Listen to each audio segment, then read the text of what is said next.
Hello students, physiology की online class में आज हम ऑस्मो रेगुलेशन परासरण नियमन के बारे में स्टडी करेंगे।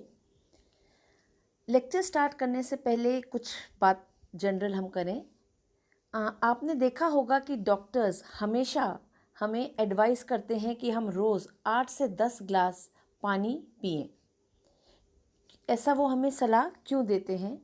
क्योंकि यह अमाउंट बॉडी में प्रॉपर इलेक्ट्रोलाइट बैलेंस के लिए ज़रूरी होता है। यह पानी का इंटेक जो है वो स्वेटिंग, यूरिनेशन, रेस्पिरेशन और फीशीज से हुए वाटर लॉस से बैलेंस हो जाता है। बॉडी फ्लूइड्स में मेनली जो सॉल्यूट्स होते हैं वो मिनरल सॉल्ट्स और शुगर्स होते हैं। ऑस्मो रेगुलेशन इन सॉल्यूट्स को आइडियल कंसंट्रेशन पर रखता है।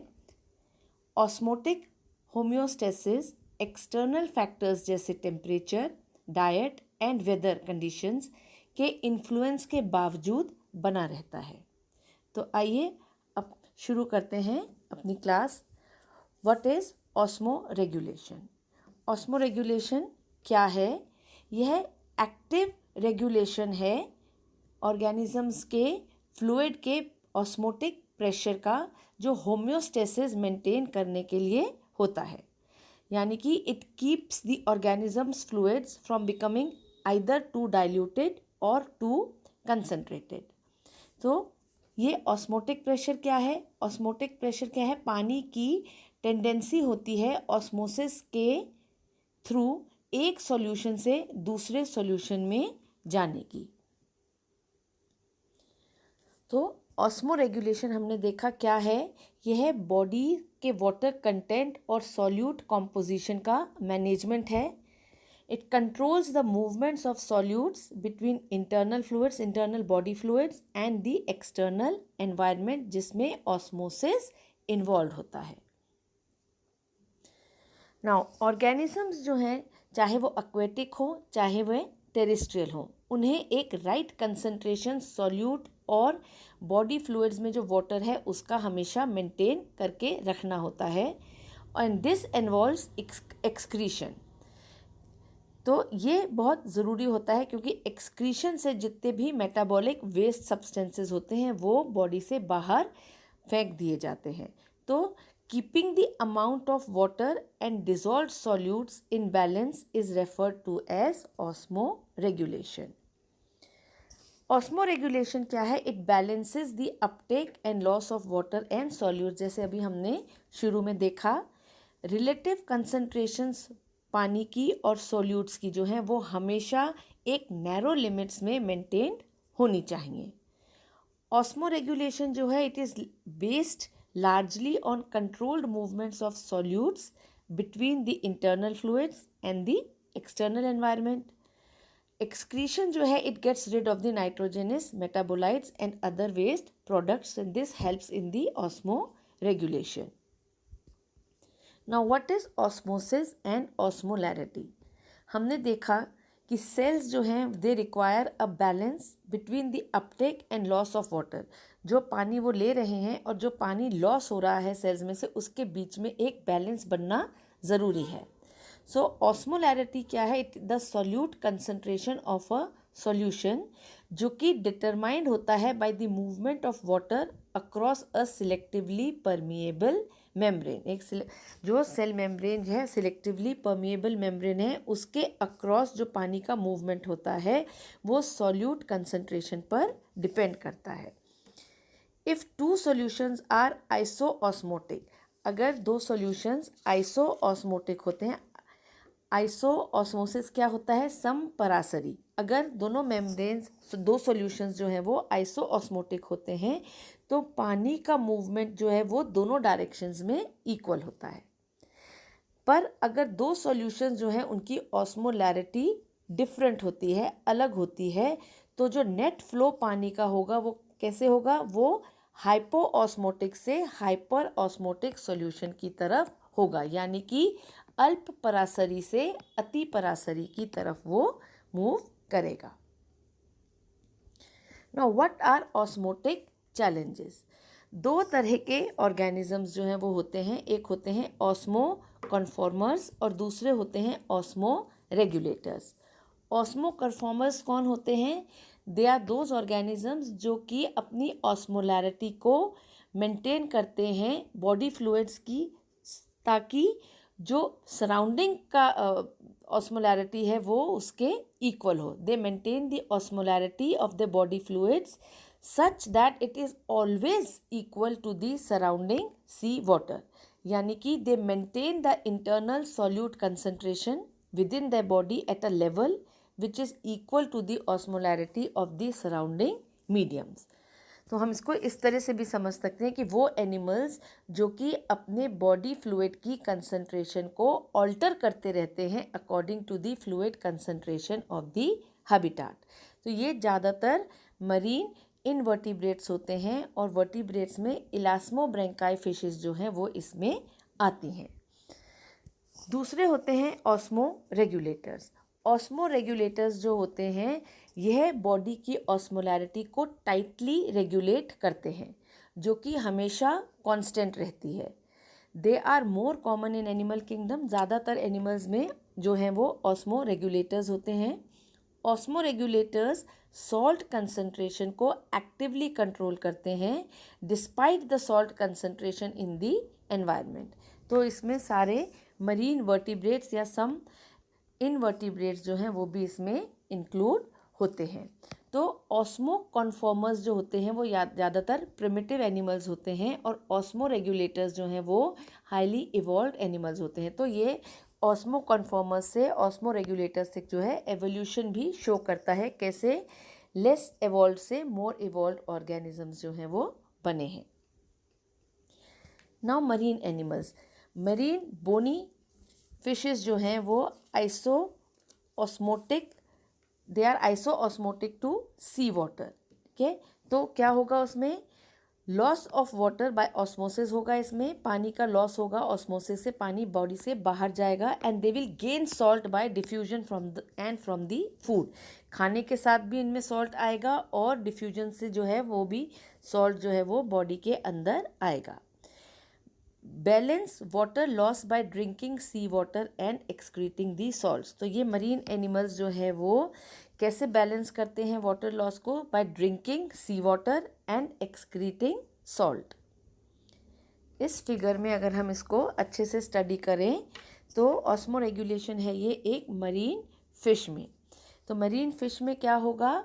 सॉल्ट की कंसंट्रेशन जो है वो बाहर पानी में ज़्यादा होगी, इंटरनल कंसंट्रेशन जो है सॉल्ट की वो कम होगी। तो क्या होगा उसमें? हम इसमें देखें जो लाइट एरोज कलर की एरोज हैं वो पानी को दिखा रही हैं और जो डार्क कलर की एरोज हैं वो सॉल्ट को दिखा रही हैं। तो gain of water and salt ions from food. जब वो जो भी खाना वो खा रहे हैं उसमें वाटर और सॉल्ट आयंस दोनों आ रहे हैं। ठीक है, पानी भी आएगा खाने में और जो है सॉल्ट आयंस जो हैं वो भी आ रहे हैं। Gain of water and salt ions from drinking sea water. जब वो सी वाटर ड्रिंक करेगी फिश तब भी उसके साथ पानी भी आएगा और सॉल्ट जो हैं वो भी आएंगे। सॉल्ट आयंस जो हैं वो एक्सक्रीट होते हैं through the gills. Similarly osmotic water loss जो है गिल्स से वो भी होगा और बाकी बॉडी पार्ट्स जो है वहाँ से भी होगा वाटर लॉस। लेकिन ये जो इलेक्ट्रोलाइट बैलेंस मेंटेन होगा वो फिर किस तरीके से होगा? जो एक्सक्रीशन होगा सॉल्ट आयंस का वो बहुत स्मॉल अमाउंट्स में होगा। ठीक है, और scanty urine from the kidneys, excretion of salt ions and small amount of water in scanty urine from the kidneys. तो इस तरीके से ये अपने जो है इलेक्ट्रोलाइट बैलेंस को मेंटेन करके रखेंगे। यूरिन जो है वो बहुत कम एक्सक्रीट होगा।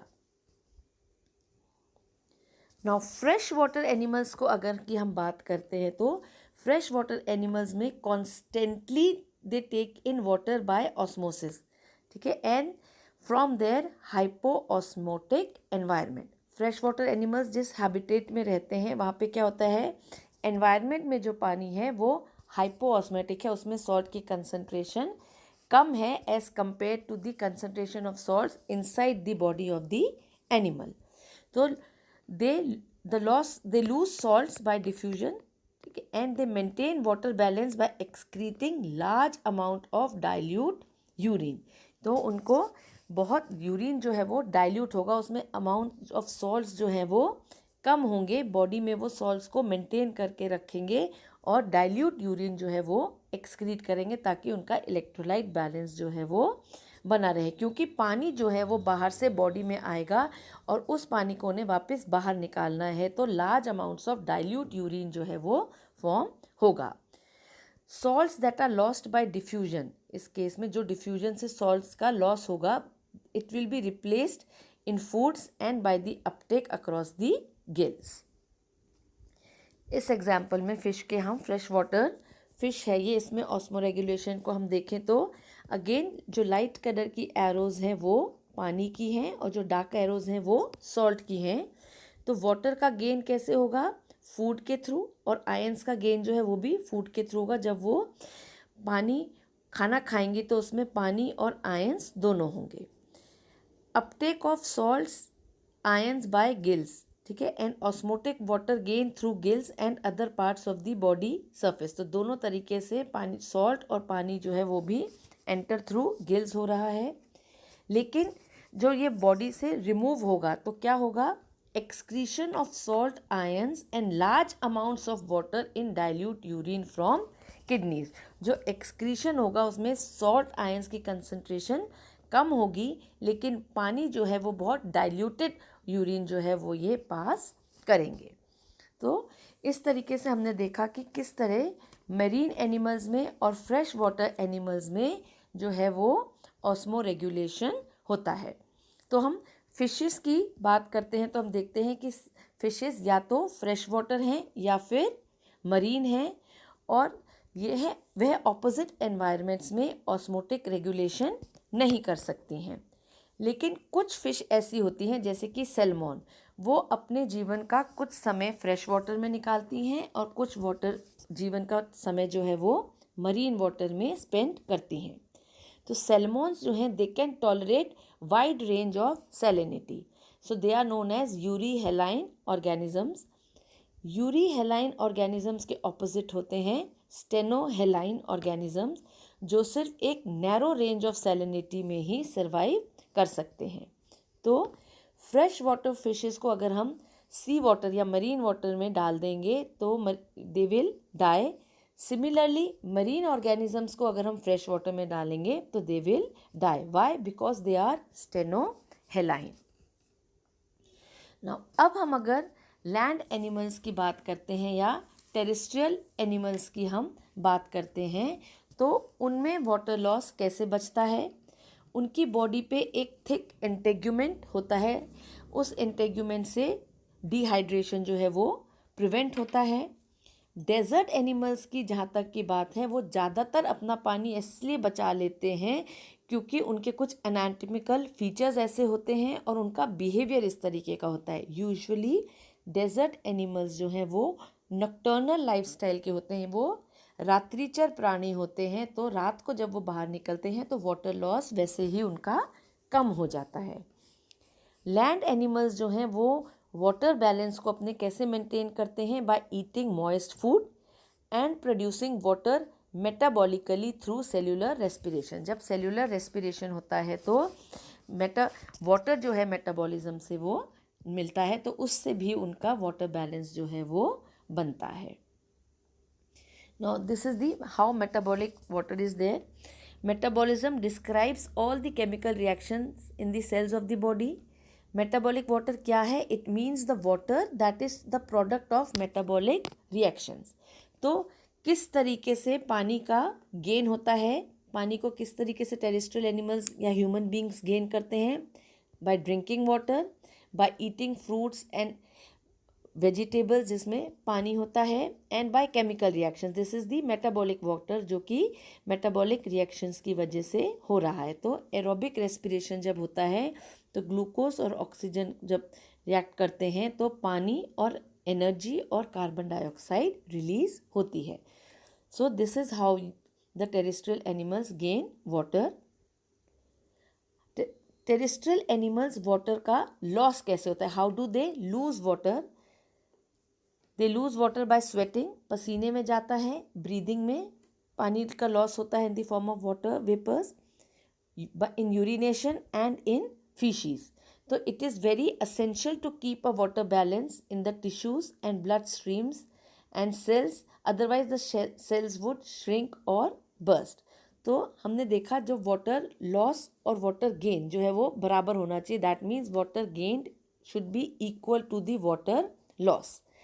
तो अगर हम 24 घंटे में देखें तो water gain in 24 hours and water lost in 24 hours. Gain water कैसे करते हैं? Through food and drink and by metabolic water. Water का लॉस कैसे होता है 24 घंटे में? In the form of sweat, in breathing, in faeces and in urine. ये दो एग्जाम्पल्स हैं. एक तो ये कंगारू रैट जो कि एक डेजर्ट रैट होता है, और एक ह्यूमन बीइंग में कि वाटर का बैलेंस कैसे हो रहा है. This is the water gain and this is the water loss. तो वाटर का गेन जब हम देखते हैं तो क्या है, इट इज़ किस तरीके से हो रहा है. फूड दैट इज इंजेस्टेड, जो खाना लेते हैं उसमें जो पानी आता है वो 0.2% होता है. डिराइव फ्रॉम 1.8% जो है वो मेटाबॉलिज्म से जो वाटर रिलीज होता है उसकी वजह से होता है. तो total 2 ml per day water जो है वो इसमें गेन हो रहा है. वाटर का लॉस कैसे हो रहा है इसमें?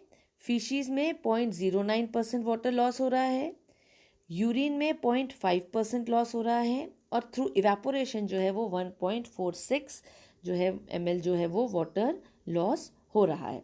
सो टोटल 2 ml जो है per day, this is the water loss and this is the water gain. So water का gain is equal to the water loss.